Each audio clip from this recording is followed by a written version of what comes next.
Ambassador John Bolton, a frequent fixture here on Fox, was at the White House yesterday for a personal meeting with the President of the United States.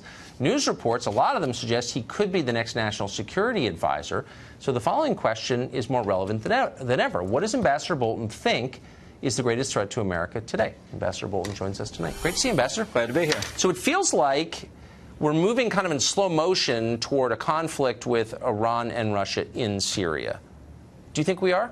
Well, I think that's one possibility. I think the Iranians have clearly gamed what they plan to do after the defeat of the ISIS territorial caliphate. Yes. I think they were thinking of it when our strategists were not thinking of it, and we're now suffering the consequences with Iran literally on Israel's border, flying drones into Israeli airspace.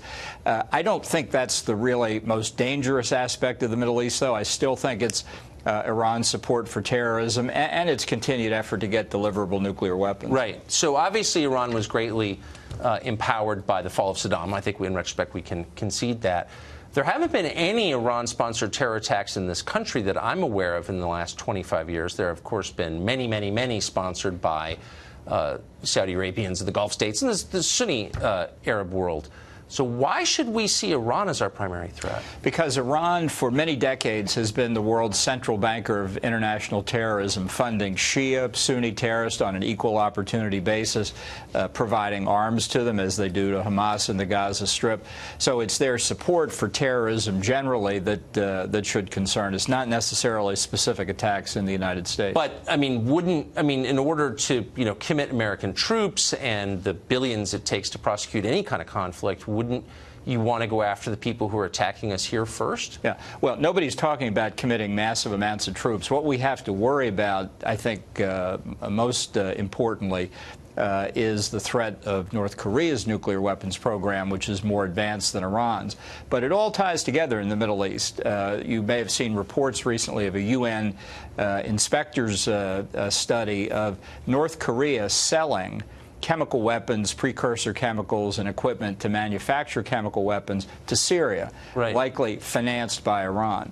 So there's a palpable threat of weapons of mass destruction, something President Trump acted against earlier in his term, that the North Koreans have brought into the Middle East with Iran's participation. I believe that they're all bad places. Though in 2015 you wrote a piece for the New York Times saying we ought to bomb Iran in order to stop their weapons program. That's not quite what I said. That's what the New York Times headlines said. Right. Well, that's how I read it anyway. And as you know, they write the headlines and the op-ed writer. Right. But I don't think that's the only time you call for armed conflict with Iran. But if we had done that then, where do you think we'd be now? Well, I think Israel could have done it 15 years before, and we'd be in a much better place, as Israel itself and the United States are in a better place today for Israel having bombed Saddam Hussein's nuclear reactor in 1981, and for Israel having bombed the reactor that North Korea was building in Syria in September of 2007.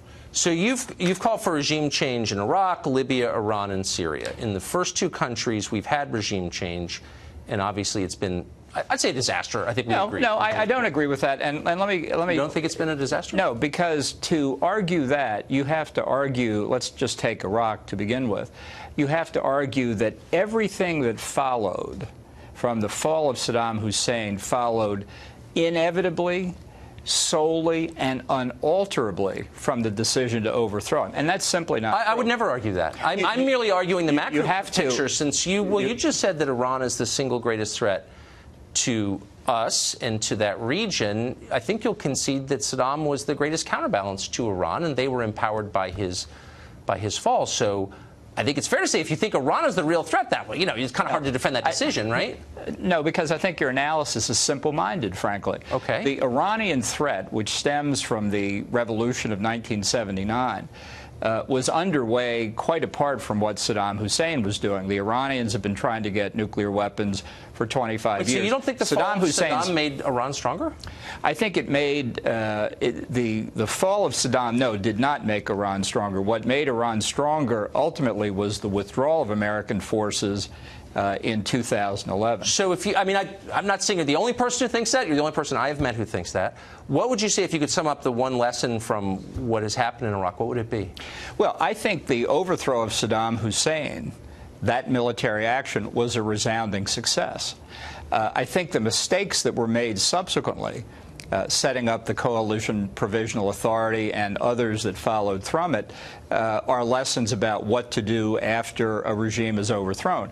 But I'd also point out, because of President Bush's surge policy, when his administration ended, stability had returned to Iraq. It was not a place you'd go for vacation. Right. But he turned it over to Barack Obama, and it fell apart subsequently. And the point I think you need to understand is that life is complicated in the Middle East. And when you say, well, the overthrow of Saddam Hussein was a mistake, is simplistic. I would argue that I'm the one who understands how complicated it is, but just my view.